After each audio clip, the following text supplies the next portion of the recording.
la estrategia perfecta para engañar. ¿Sabías tú que el enemigo es un engañador por naturaleza, verdad? El engaño entró en la creación de Dios por culpa de Satanás, por culpa del diablo. Y nosotros, los hijos de Dios, somos, como dice la palabra, somos hijos de luz, ¿verdad? Y que en la luz no debe haber tinieblas. Mejor dicho, la luz es lo único que verdaderamente disipa las tinieblas. ¿Ok? Todavía no se pongan acá, no pongan su mirada ahí aún, ¿ya? Entonces, la estrategia perfecta para engañar. Y déjeme comenzar así. Dios desea que nosotros terminemos lo que comenzamos.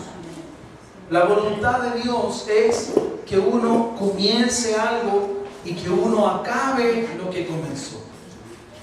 Yo he conocido y me he dado cuenta que aún en mi propia vida, muchas veces uno no hace lo que la palabra de Dios dice.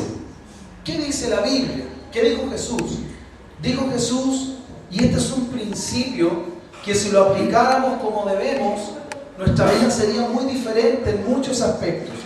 Hay un principio bíblico que dice lo siguiente, dice: antes de construir, antes de edificar, antes de hacer guerra, antes de responder al ejército contrario, dice el Señor, calcula el costo. Él dice, calcula el costo, ve primero, antes de empezar a construir, primero dice la palabra del Señor, ve si cuentas con lo que necesitas para terminar lo que empezaste. No sea que habiendo comenzado y sin poder terminar, vengan otros y después hagan burla de ti, hagan risa de ti. Eso dice el Señor, ¿verdad? Entonces ahí hay un poderoso principio de Dios. Poderoso, hermano. Nosotros no nos damos cuenta de la profundidad que tiene esa palabra que Cristo entregó a sus discípulos, a la gente que le seguía. Y eso deberíamos nosotros tomarlo para nuestro diario vivir. Y si lo aplicáramos como debemos, nuestra vida sería bien diferente. No debemos comenzar algo sin antes calcular si contamos con lo que se necesita para acabar lo que empezamos. Amén. Pero yo te digo que Dios, todo lo que Él comienza, Él lo acaba. Él no hace cosas a medias. Y yo conozco muchas personas en mi caminar con Dios.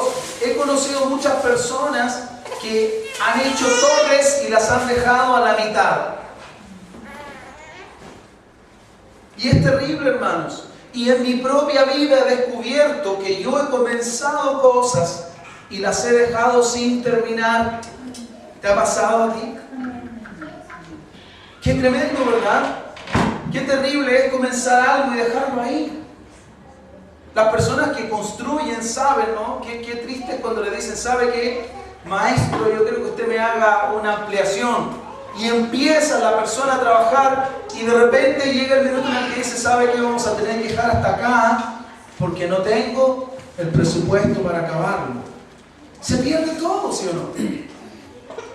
Hay que a medio morir saltando, ¿verdad? La construcción no es ni estéticamente bueno ni de ninguna forma. Entonces, pero digamos, Dios desea que terminemos lo que comenzamos. Y si el Señor nos llamó a ser hijos suyos, es porque Él también proveyó para que podamos terminar esta carrera como hijos suyos. Amén. La voluntad de Dios no es que un día Él nos llamó y que nosotros quedemos en el camino, porque Él no deja las cosas a medias. Y Jesús dijo en Juan 17:12, no lo busquen, Jesús dijo en Juan 17:12, cuando estaba con ellos, Él está orando al Padre por sus discípulos antes de ir a la cruz. Ya lo vienen a buscar para arrestarlo. Y Él dice, cuando estaba con ellos en el mundo, yo los guardaba en tu nombre. Le dice Jesús al Padre, a los que me diste, yo los guardé. Y ninguno de ellos, es decir, de los que me diste, se perdió, sino el hijo de perdición, para que la escritura se cumpliese. ¿Qué significa esto? Que Dios tiene el poder de guardarnos. Amén. Aleluya. Amén. Aleluya, hermanos. Yo me regocijo en eso. Él tiene el poder de guardarnos. Él le dice: Padre, de los que tú me diste, no se perdió ninguno. ¿Por qué? Porque Él sabe guardar a los que son suyos. ¿Lo está escuchando bien? Hermano, si tú eres hijo de Dios, yo no lo pongo en duda, yo solamente te estoy diciendo, si tú eres hijo de Dios, tu Dios, que es también tu Padre, sabrá guardarte hasta que tú termines la carrera. Amén. Si tú no tienes que angustiarte, tú tienes que tener paz. El que te llamó sabe cómo hacerte llegar al final del camino. Amén. Amén. Aleluya. Qué gran seguridad podemos tener entonces en el Señor. Pero aquí está el problema. No todos los que están junto a Él son suyos.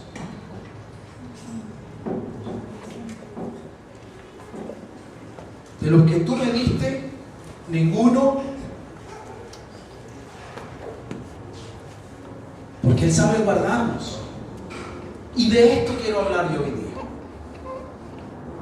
No todos los que están junto al Señor son suyos. ¿Y por qué quiero hablarles de esto, hermanos? La palabra del Señor dice que hemos llegado al tiempo postrero. Y todos los peligros habidos y por haber fueron profetizados para el tiempo postrero. Amén. Fue para el tiempo postrero que Jesús dijo: mirad que nadie os engañe, porque van a tratar de engañar aún a los escogidos. No dijo que... Bueno, no voy a continuar en esa idea, pero de eso quiero hablar hoy día. ¿Por qué? ¿Por qué quiero hablar de esto? Porque las personas, los hombres, las mujeres, nos hacemos muchas conjeturas sobre otras personas. Y tú sabes que la iglesia es una gran familia. Es una gran familia, ¿verdad? Compuesta por muchos miembros. Los seres humanos somos seres intrincados. Somos seres complejos. Entender las motivaciones por las que cada uno de nosotros toma las decisiones que toma realmente no es fácil, ¿verdad? Uno a veces ve o escucha lo que va a hacer una persona y dice: ¿por qué no va a hacer? Yo no lo haría. Ve que un hermano hizo un negocio y uno dice: yo no hubiera hecho ese negocio, ¿verdad? Con la luz que yo tengo, yo no haría ese negocio. Con la luz que él tiene, él dice: está bien. Y le puede ir bien o le puede ir mal. Pero lo que quiero decir es que los seres humanos somos complejos. Es difícil entender el por qué tomamos decisiones o el por qué actuamos de alguna forma. A veces, de hecho, nunca llegamos a entender el por qué algunos hacen lo que hacen. Por lo menos nosotros no llegamos a comprenderlo. Pero sí debemos, hermanos, saber lo que Dios ha determinado. Si bien podemos ignorar lo que las personas hacen, Dios sí quiere que sepamos lo que Él ha decidido, lo que Él hace, lo que Él ha determinado. Y sabiendo que vivimos, como dije, en este tiempo postrero, nos va a ser muy útil tener presente lo que la palabra de Dios dice. Lo que Dios dice. Y aquí nos encontramos con este versículo que está en Judas. Los que toman apuntes lo notan. Judas 1:4. El libro de Judas es solamente un capítulo, está antes de Apocalipsis. Aleluya. Judas 1:4. Y yo me tomé la libertad de hacer algunas pequeñas, ¿cómo podríamos decir? Demarcaciones. Dice el versículo 4. Porque algunos hombres, usted lo puede estudiar luego en casa, por favor, háganlo. Porque algunos hombres, no se refiere a que sean solamente varones, ¿no? Está hablando personas. Porque algunos hombres, dice, han entrado encubiertamente, los que desde antes habían sido destinados para esta condenación. Ahí uno dice, ¿cómo? Hombres impíos que convierten en libertinaje la gracia de nuestro Dios y niegan a Dios, el único soberano, y niegan a nuestro Señor Jesucristo. Entonces fíjese que aquí hay varios puntos que yo quiero desglosar. El primero de ellos es que algunos han entrado encubiertamente. Ese es el primer punto. ¿Sabía usted que esto es lo que el Espíritu Santo le decía a este varón de Dios, a este siervo de Jesucristo? El Espíritu de Dios le daba testimonio a él, le hacía ver a Judas y le decía que algunos hombres habían entrado encubiertamente. O sea, se habían infiltrado. ¿Dónde? En la iglesia del Señor, la iglesia de Cristo. ¿Qué significa esto? Significa que el diablo había puesto sus agentes dentro de la iglesia. ¿Y saben, hermanos, por qué somos engañados? ¿Saben por qué somos engañados? Porque somos ingenuos. La razón por la que el enemigo puede engañarnos es por nuestra gran ingenuidad, porque nosotros nos hacemos imágenes. Nos hacemos imágenes. No estoy hablando que tallamos una imagen de alguien, no. Estoy diciendo que en nuestro interior, en nuestro corazón, nos hacemos imágenes. En nuestro pensamiento nos hacemos imágenes. Y nos hacemos imágenes de la iglesia, por ejemplo, de lo que debe ser la iglesia. Nos hacemos una imagen, ¿sí o no? ¿Sí o no que tú tienes una idea de lo que debe ser la iglesia? Y cuando algo ocurre que no está dentro de esa imagen que tú o yo nos hemos hecho, nos sorprende, ¿verdad? Nos descoloca. ¿Por qué? Porque nosotros nos hemos hecho una imagen de lo que la iglesia debe ser. Tenemos imágenes de lo que debe ser el pastor. Y esperamos que el pastor actúe de acuerdo a la imagen que nosotros tenemos, ¿verdad? Si tú, por ejemplo, si tú llegas a una iglesia y en una iglesia encuentras dos hermanos que discuten, tenemos una imagen de la iglesia. Y en la imagen que tenemos de la iglesia, nosotros decimos, la iglesia es un lugar de paz.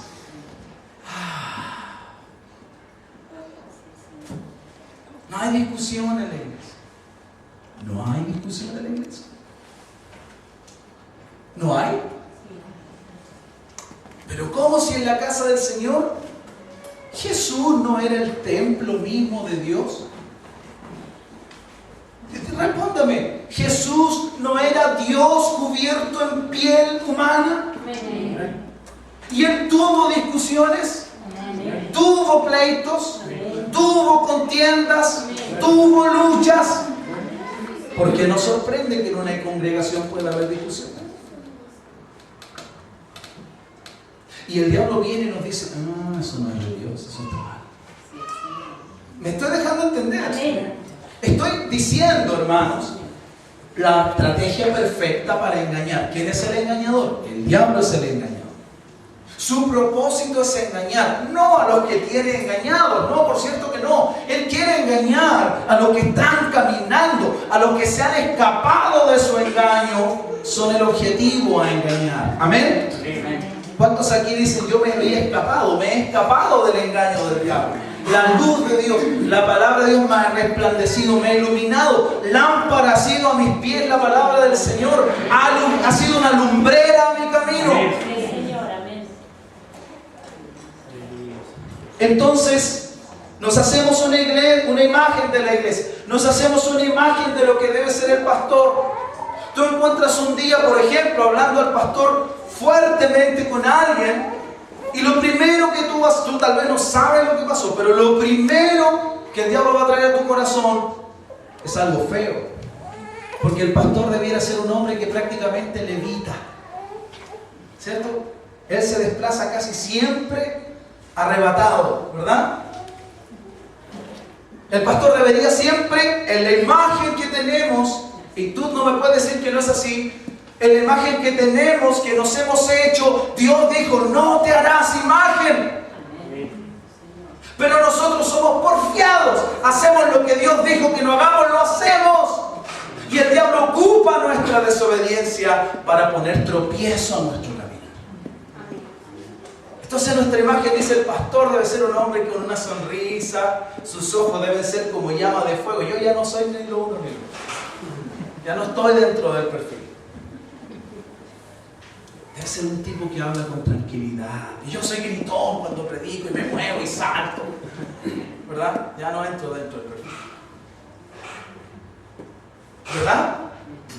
Yo estoy seguro que si nosotros tuviésemos hoy la oportunidad de ver en la carne a Jesús, yo estoy seguro que no lo reconoceríamos. Estoy seguro que tú sí asocias en tu imagen de Jesús, sí está el que Él diga levántate y anda. ¿Verdad? Pero en tu imagen no está que Jesús haga esto. Ladrones han hecho de la casa de mi padre una cueva de ladrones. ¿Sí o no?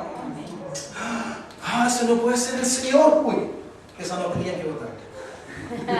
Es así. ¿Me dejo entender? Amén.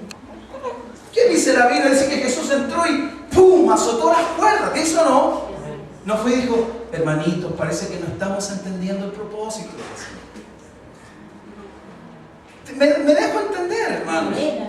Y mucha gente, los que estaban en ese tiempo con él, muchos dijeron, este no puede ser el Mesías.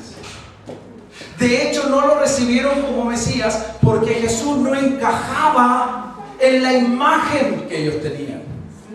El diablo los engañó. Vamos a permitir que nos engañe a nosotros hoy día.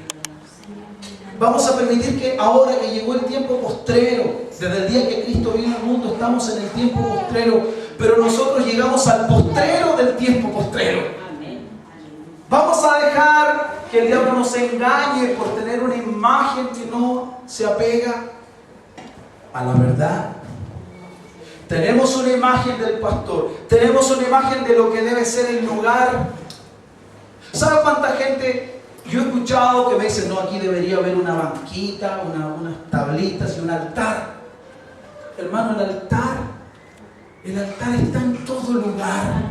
En todo lugar donde tú y yo decidimos postrarnos ante Dios, hacemos un altar. Aleluya. No, que tiene que ser maderita, fina, porque es para... Nosotros nos hacemos imágenes. Nos hacemos imágenes de cómo debe ser el servicio. El servicio debe seguir el siguiente orden, ¿verdad? ¿Quién dijo? ¿Dónde? ¿Dónde la palabra de Dios? ¿Dónde la Biblia? Dice, debe ser así. Primero ora, después canta, después esto, después pide la ofrenda, después predica, después pide la segunda ofrenda, después la ofrenda misionera. Después... Tú sabes lo que estoy diciendo. ¿Dónde dice eso? Es más, me van a entender mejor un poquito después. Pero en cuantos lugares, lo principal es la canción, la música.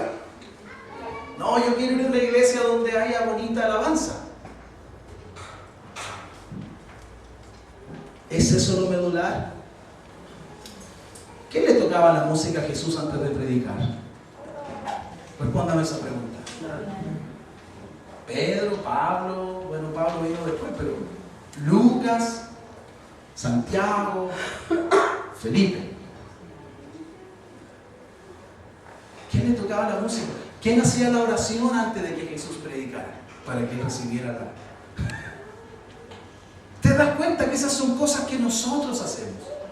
¿Te das cuenta que nosotros nos hemos hecho una imagen y yo he estado predicando en lugares donde yo nunca he leído el versículo? Y prediqué, y oré después, y oré por la gente, y mucha gente, gloria a Dios, fue tocada por el Señor, y muchos me dijeron después, pastor, Dios me habló, gloria al Señor, pero no faltó la persona que me dijo, perdón, ¿dónde estuvo la palabra? ¿Entiende lo que estoy tratando de decir? Esto no es contra nadie y a la vez es contra todos. No es contra nadie en particular, pero es para todos en general. ¿Por qué? Porque nosotros nos hemos hecho imágenes. La iglesia debe tener un letrero. El letrero debe estar iluminado. ¿Quién dijo eso? ¿Por qué? ¿Por qué? Dígame por qué. Juan el Bautista no tenía letreros y el Espíritu Santo llevaba a la gente a él. Y él les decía, hipócritas, víboras, serpientes. Y la gente iba, por favor, Juan, ora por nosotros, bautiza. ¿Me entiendes? Él no tenía luz, él no tenía nada. Nosotros lo hemos hecho así. Nosotros nos hemos hecho imágenes. A mí me pasa cuando me dicen, no, yo pensé que usted era un abuelito. Me imaginaba con barbita, gordito sin la chunta, pero lo imaginaba viejito, así como, ¿ah? Yo le digo, no, sí, el Señor también tiene sus... Y no es raro si Jesús tuvo su ministerio a los 30, yo tengo 37, así que... ¿Me dejo entender, verdad? Nos hacemos imágenes de la música y también de los hermanos. También de los hermanos. No es que si en la iglesia de Dios tienen que tocar himnos. Los coros no son de Dios. ¿Quién dijo que no son de Dios? ¿Quién dijo que los himnos sí eran? Porque hay himnos e himnos, ¿verdad? Hay muchas sectas que cantan himnos y esos himnos no tienen ni teología ni doctrina bíblica, no glorifican a Dios. Hay muchos coros, muchas canciones que uno canta que no van a Dios, van a uno, son para uno. Es lo que yo hago, lo que yo quiero, lo que a mí, no es para alabar a Dios. Necesitamos pensar, ¿verdad? Necesitamos, ¿por qué? Porque el enemigo tiene una estrategia perfecta para engañar. En definitiva, nos hacemos imágenes de las personas. Y lamentablemente, hermanos, en nuestra imagen no está tan claramente registrado este punto. No está tan claro que en las iglesias hay personas que no son parte de ellas.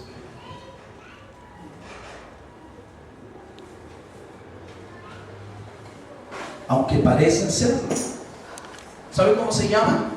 Se llaman infiltrados. O sea, personas que actúan como si fueran, pero no lo son. Y esa es la misma idea del anticristo. El anticristo va a venir a suplantar a Cristo. Va a aparecer Cristo, pero no es Cristo. Se va a parecer a Jesús. No obstante, su naturaleza es total y completamente opuesta a la del Señor. ¿Y sabe lo que va a producir con eso? Va a engañar a muchos. Él va a producir en él mismo la imagen que la gente tiene. ¿Me dejo entender? Él va a ser la copia. Él sabe cuál es la imagen que la gente tiene y él va a hacer, el anticristo va a ser exactamente igual, calcado a la imagen que la gente tiene. Jesús vino a los suyos, pero los suyos no le recibieron. ¿Por qué no le recibieron? Porque tenían una imagen diferente. Porque ese Jesús que estaba allí no se parecía al que ellos tenían en la mente. Amén. Amén. Entonces, lo primero es que el Señor predijo, y tú y yo debemos saberlo, hermanos, han entrado encubiertamente. Hay personas en las iglesias. Yo no digo que aquí, yo no digo, tampoco creo en mi corazón que aquí, sinceramente lo digo, pero hay personas en las iglesias. Y que tú te preguntas, ¿y por qué hacen esto? ¿Pero cómo pueden hacer esto? Bueno, ahí está la respuesta.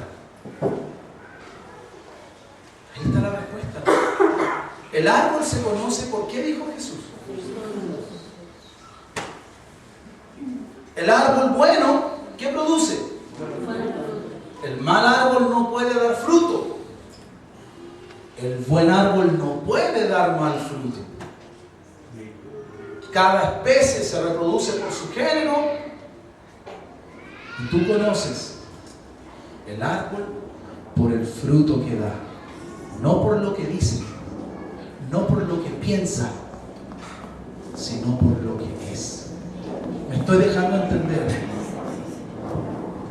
Voy a seguir. Yo no creo haber llegado al fondo del corazón de esta idea, pero tendríamos que amanecernos aquí. Segundo punto. Nos quedó claro que hay gente infiltrada, ¿verdad?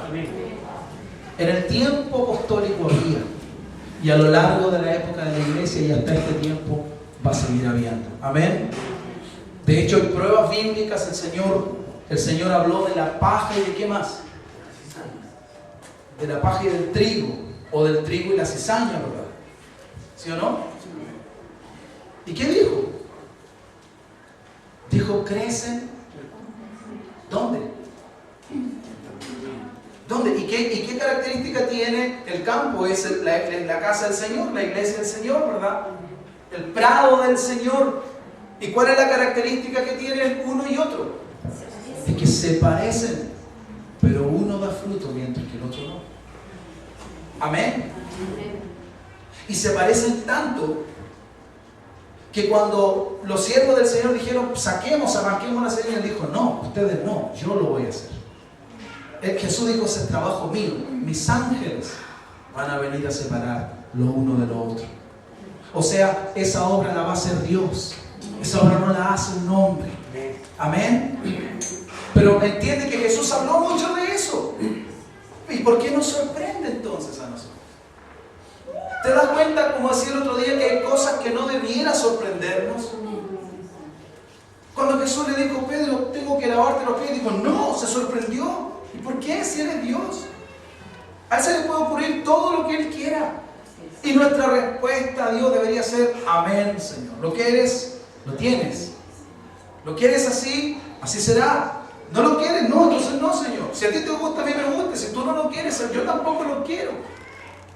Debemos pararnos del lado del Señor. Amén. Si esta es tu voluntad para mí, gloria a Dios, porque es tu voluntad. Tal vez no es lo que yo quiero, pero amén, Señor, yo lo recibo en tu voluntad. Amén. Tu voluntad es agradable y perfecta, es buena para mí. ¿Me dejo entender? Amén. Segundo punto.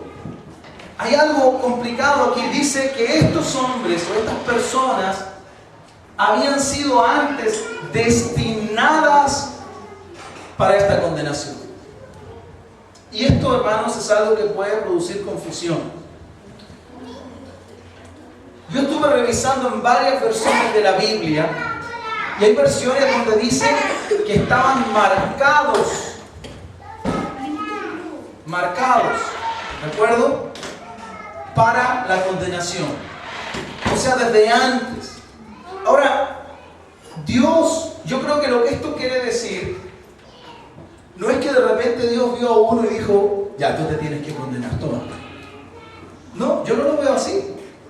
Yo no creo que Dios hace eso. Lo que sí creo es que Dios conoce el fin desde el principio. Dios conoce a las personas aún antes de que las personas sean. ¿O no es así? Él conoce nuestra palabra aún antes que salga de nosotros, ¿verdad? El conocimiento, imagínate el conocimiento acabado que tiene Dios. Nosotros estamos viviendo hoy día cosas que fueron profetizadas, predichas 2000 años antes por los profetas de Dios. Me refiero a los apóstoles. Daniel vio el anticristo y todavía nosotros no lo vemos. Amén. Isaías vio al Mesías. Y no solo vio al Mesías, Jeremías, Ezequiel vieron la segunda venida del Mesías. Y nosotros no hemos visto ni la primera ni la segunda. Y él vio ambas. Lo vieron nacer y luego lo vieron venir en gloria. La primera y la segunda venida. ¿Me dejo entender? Así es el Señor, el poderoso. Entonces lo que yo creo que esto significa, cuando dice dice destinado para esta condenación, significa que Dios, que conoce la naturaleza de las cosas y de las personas, dio a todos la posibilidad para la salvación, pero Él sabe que no todos la van a tomar. ¿Ok? Mira, yo no soy Dios, pero yo solamente siendo un pastor de ovejas, conozco más o menos a mis ovejas. Sé que personas responden a la palabra así inmediatamente. Y sé que hay personas que necesitan su tiempo. Y sé que hay personas que aún después de tomarse su tiempo van a preferir quedarse en lo que creen que obedecer a lo que han oído. Y eso que soy solo un pastor. Imagínate Dios. Entonces Dios conoce tan profundamente el corazón de la gente que no es que Él les haya dado malos corazones para que se condenen, sino que Él sabe, Él conoce la maliciosa inclinación de esos corazones. ¿Me dejo entender? Ok. Y aquí habla de personas que aparentemente hacen una vida cristiana, pero que desafortunadamente no tienen la naturaleza de Jesús. Y esto es lo triste, hermanos. Eso es lo terrible. Porque al igual como Judas estuvo con Él, pero Judas no era de Él. ¿Verdad? Qué triste, ¿no? Él tuvo toda la oportunidad de Dios.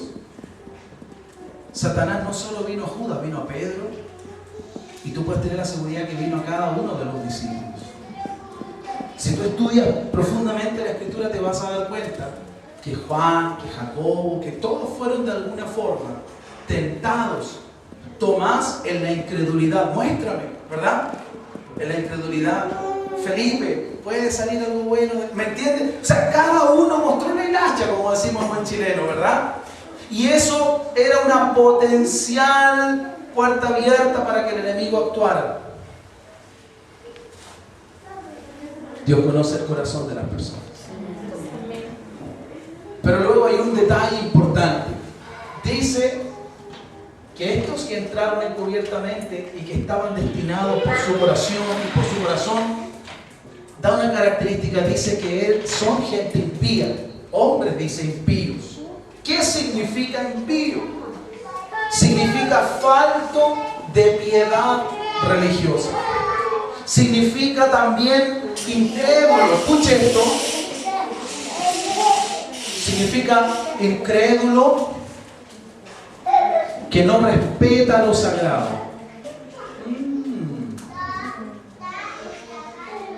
Wow. Eso me aclara muchas cosas. Hay personas que simplemente se paran sobre la autoridad de Dios.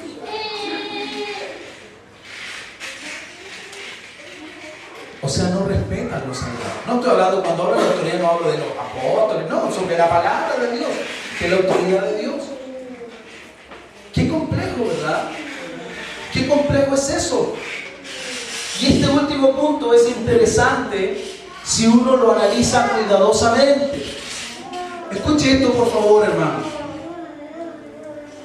Que sea gente impía, hombres impíos, no se trata de pecadores en proceso de santificación. Por favor, capture la idea de esto. No se trata de pecadores en proceso de santificación, sino de pecadores en proceso de destrucción de la santidad de la iglesia. Qué diferente, ¿no? No sé si les queda claro lo que acabo de decir. Hay personas, todos somos pecadores, ¿verdad? Somos pecadores arrepentidos. Pero somos pecadores en proceso ¿de qué? De santificación.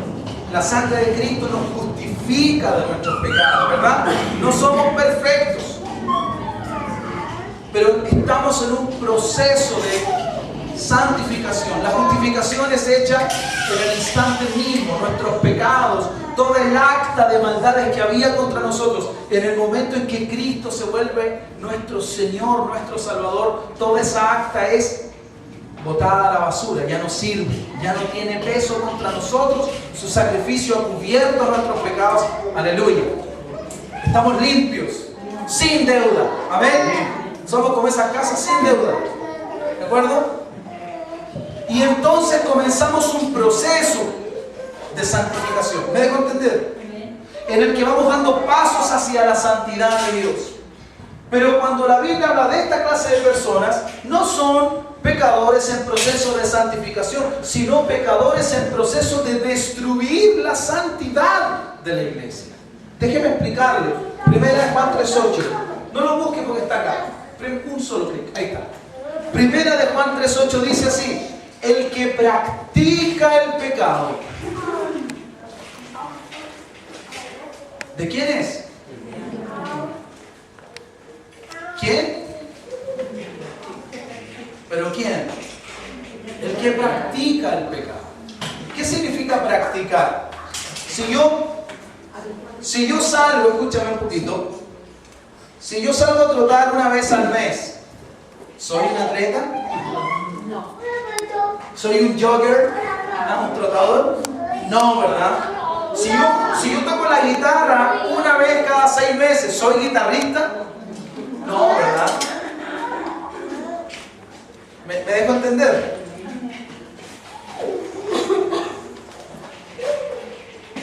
Pero si yo toco la guitarra todas las semanas, si yo troto 3, 4 veces por semana,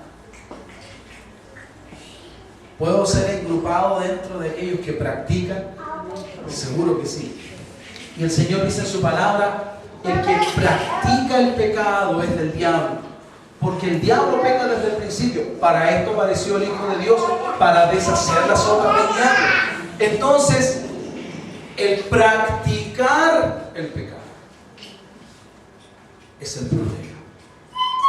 Una persona impía es una persona que no tiene respeto por Dios, que practica constantemente, de diferentes maneras, el pecado. Amén. No es una persona que está equivocada, es una persona que está en el negocio de pecar. ¿Me dejo entender, hermanos? Tú debes conocer mucha gente así a tu alrededor. Y nosotros no somos llamados a apuntarle con el dedo y decirle pecadores, no. Pero Dios quiere que tú y yo no seamos engañados. Porque muchas veces esas personas se hacen parecer ante ti como víctimas de la sociedad.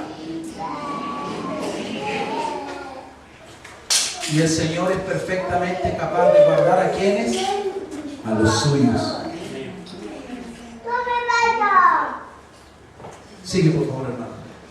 Otro versículo, 1 Juan 5:18. Sabemos que todo, sin excepción, todo aquel, cualquier hombre, cualquier mujer que ha nacido de Dios, ¿cuál es la idea de nuevo? No practica el pecado. No lo practica. ¿Por qué no lo practica? Porque aquel con mayúscula, ¿de quién está hablando? De Jesucristo el Señor. Pues aquel que fue engendrado por Dios, el Hijo unigénito de Dios, ¿qué hace? Le guarda y el maligno no le toca. Aleluya. Ahora déjame aclararte algo. Esto no quiere decir necesariamente que tú eres intocable. Lo que básicamente deberíamos interpretarlo de esta forma. Quiere decir que el pecado que viene del diablo no puede tocarte a ti. Tú no estás obligado a pecar. ¿Sabes por qué? Porque el que fue engendrado por Dios te guarda. ¡Qué poderosa bendición!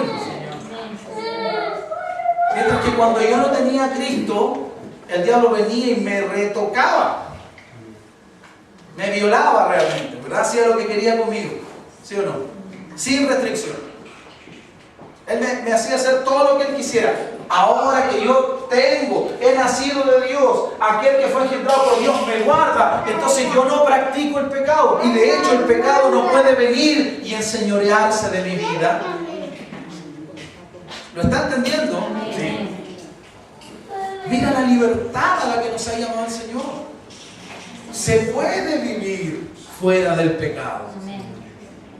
Pero el engaño perfecto del diablo es este: son demasiado débiles. Gabriel, tú eres un ser humano. Eres débil. Cuando estés en el cielo, no vas a pecar. Pero mientras estás en esta tierra, las mujeres son tan bonitas, Gabriel. Tú podrías jugarte un lotito, un quinito y se te acaban los problemas financieros. Podrías ir al hipódromo a apostar un poquito y puedes ganar y se acaba. No hay problema, te puedes tomar tus copas y total Dios te ama. ¿Me dejo entender, verdad? Satanás usa el engaño de manera muy sutil, muy astuto. ¿Para qué? Para que nosotros caigamos. Pero la Biblia dice que nosotros, que somos de Dios, que hemos nacido de Dios, el maligno no nos toca. ¿Cómo sé yo? Respóndemelo tú ahora. ¿Cómo sé yo que un hombre o una mujer ha nacido de Dios? ¿Ah? No lo practica. No lo practica. Déjame continuar para hacer esto más claro. Yo quiero que ustedes noten dos cosas importantes de esto. Primero, que quien dice esto, ¿quién es? ¿Quién es Juan? Un apóstol de Jesús. ¿Cuál? El apóstol que habla de qué? Ah, estoy entendiendo algo yo. Algo estoy captando. El que Dios sea un Dios de amor no es sinónimo de que Dios me las aguanta todas. Ah, qué importante entender eso. ¿Sabes por qué? Porque yo conozco mucha gente que es aparentemente cristiana y que está convencida que puede hacerla de Kiko y Caco porque Dios los ama.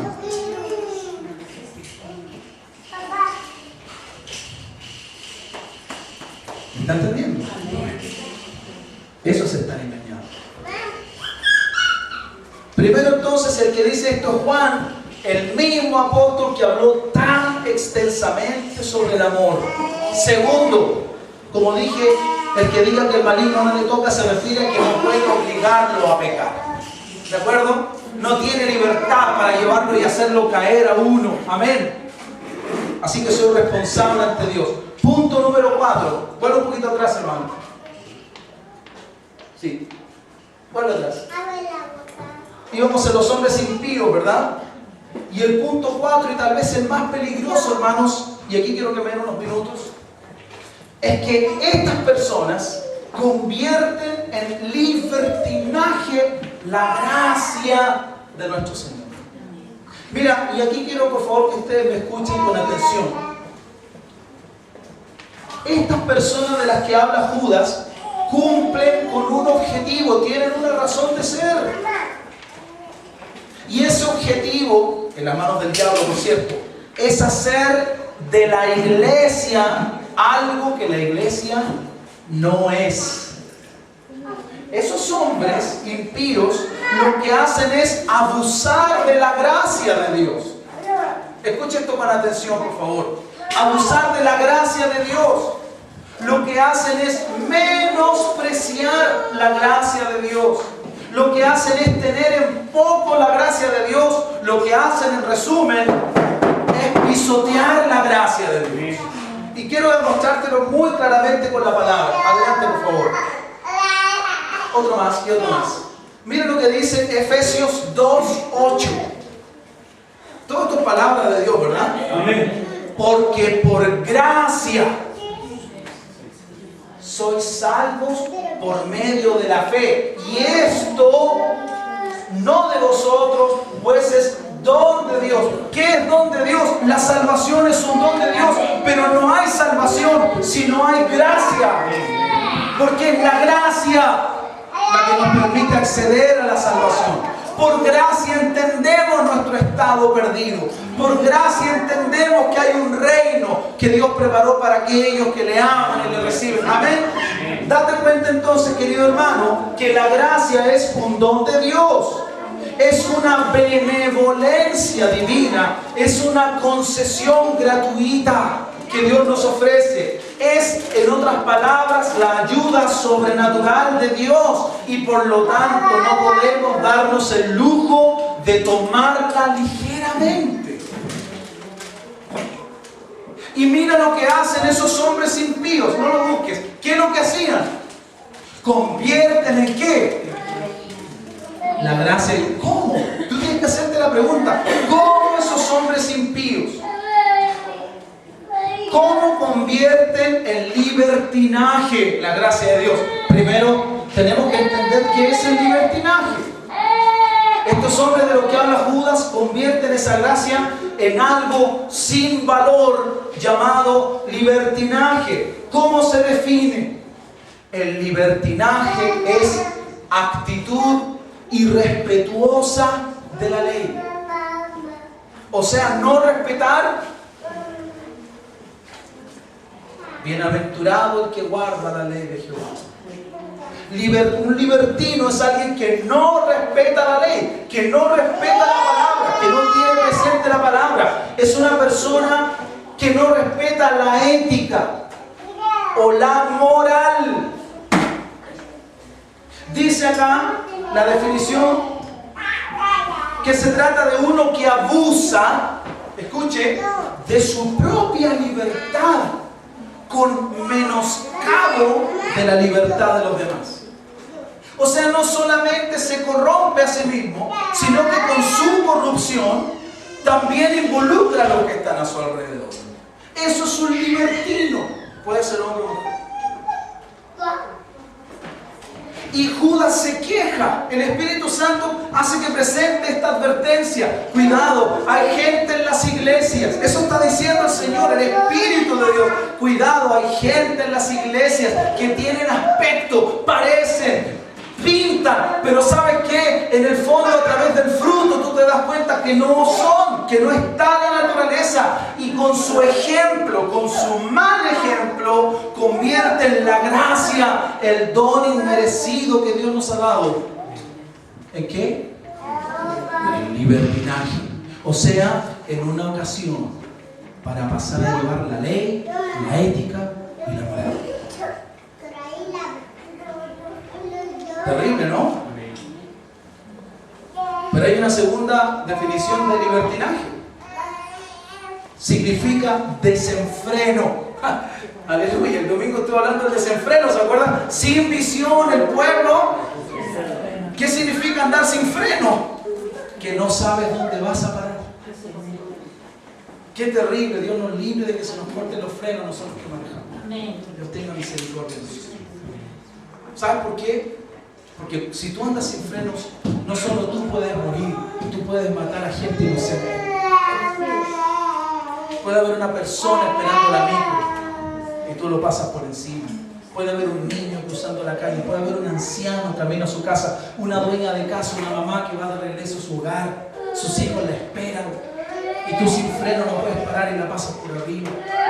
Puedes generar una colisión múltiple, etcétera, etcétera. Dios tenga misericordia y nos guarde de vivir vidas desenfrenadas. Amén. Pero el libertinaje es un desenfreno en el modo de obrar, de actuar y también de hablar. Entonces, ¿te queda más claro ahora? Fíjate que esta estrategia del diablo de poner gente dentro de las iglesias es la estrategia perfecta para engañar. Y ahora voy a llegar llegar al meollo de este asunto y te va a quedar más claro. Déjame ejemplificar. Todos están escuchando atentamente, ¿verdad? Digamos que yo soy aparentemente cristiano. Yo soy aparentemente un cristiano. Voy a una iglesia, cumplo con algunas de las cosas que se enseñan allí, obviamente las que no me complican, las que no representan un mayor problema para mí. Pero mi Dios con minúscula, mi Dios me da la libertad de bailar, me da la libertad de beber. Ese Dios con minúscula entiende que a veces para poder estar en onda, conectado con otra gente, yo necesito ocupar un lenguaje inapropiado. O sea, debo desenfrenarme en mi manera de hablar. ¿Amén? Ese Dios con minúscula me permite ver cualquier cosa en la tele. Me permite oír cualquier y toda clase de música. Es más, me permite ir donde a mí se me antoje. Es un Dios, pero es un Dios con minúscula. Ese Dios, incluso, ponga atención a esto, entiende que yo soy débil y por tanto está dispuesto a perdonar todo lo que yo hago, todas las veces que yo lo haga.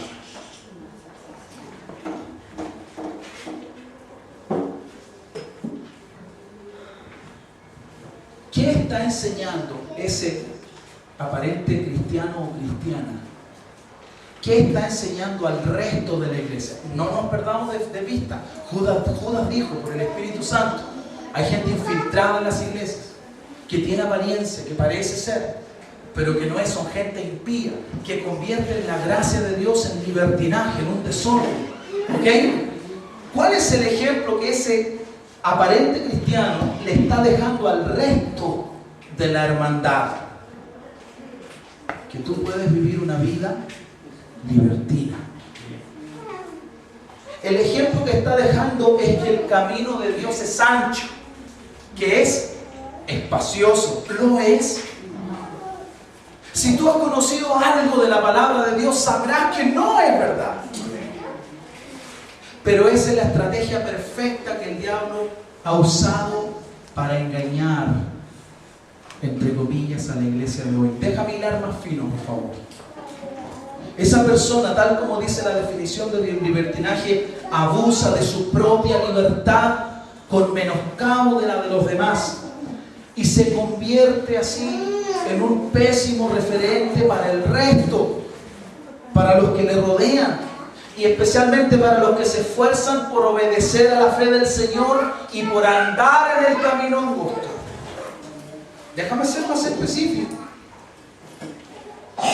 Ese mal ejemplo, hermanos, y yo te digo no por lo que me han contado, sino por lo que yo he visto. Ese mal ejemplo no solo lo dan personas, no solo lo dan individuos, sino que en este tiempo lo están dando completas, enteras congregaciones. Grupos de personas que se llaman iglesia, pero que por cierto no son la iglesia del Señor.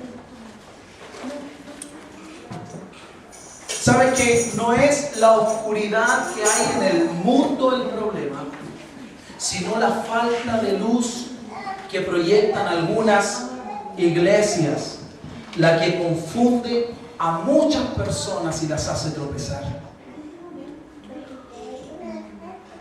Yo predico la santidad y yo trato de hacer la obra de Dios como Él manda, pero a la vuelta de la esquina hay otra iglesia, entre comillas, que usa métodos mundanos para atraer a la gente y para mantener a la gente. Mis hermanos lo ven y se preguntan, ¿por qué nosotros no hacemos lo mismo? ¿Cómo es que esa iglesia está hace un mes allí y tiene 20, 30, 50, 100 y al cabo de 6 meses son 200 personas?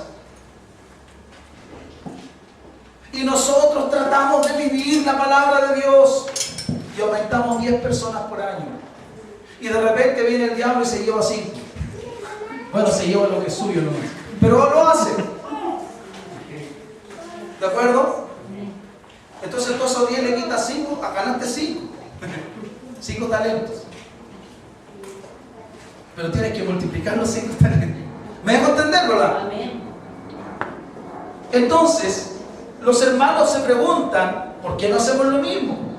Los jóvenes en esa iglesia bailan, viven en pecado y son líderes, están en los coros, predican, hacen sus actividades extras, van de campamento, algunos tienen sexo en los mismos campamentos, entre paréntesis. Realizan su café con sed, donde lo principal son dos cosas. Primero, tener la música que les gusta y que tanto atrae a los jóvenes. Obviamente, no lo están atrayendo los jóvenes a Jesús, están atrayéndolos a esa música. Y el segundo objetivo es vender, porque hay que recolectar fondos. Y uno se pregunta, ¿y qué es de la edificación espiritual? ¿Y dónde está el crecimiento espiritual? Bueno, eso es absolutamente secundario, eso no importa. Eso no tiene ninguna importancia.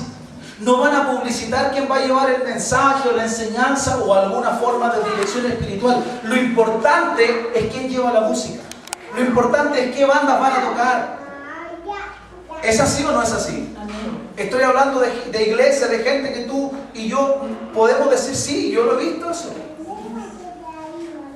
Esas actividades son actividades de desenfreno. Son actividades, son una ocasión para la carne. ¿Saben lo que están haciendo? Están convirtiendo la gracia de Dios ¿en qué? Libertinaje. Son impíos, hermanos. Son impíos. Son gente que el diablo metió a la iglesia.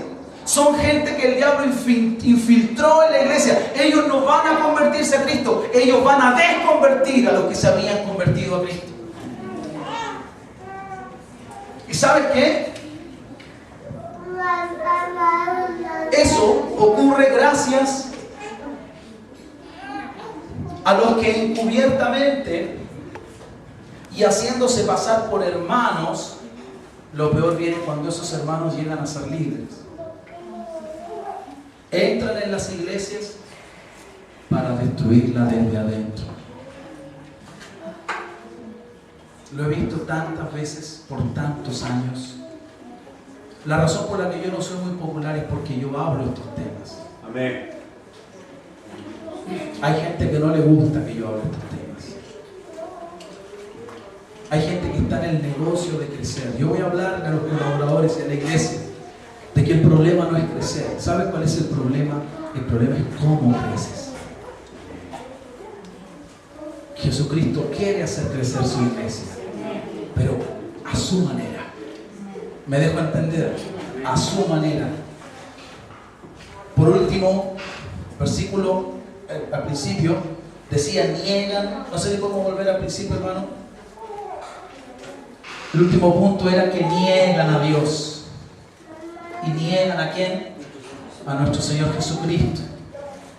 Si tú les preguntas a esas personas, ellos te van a decir, tú estás loco.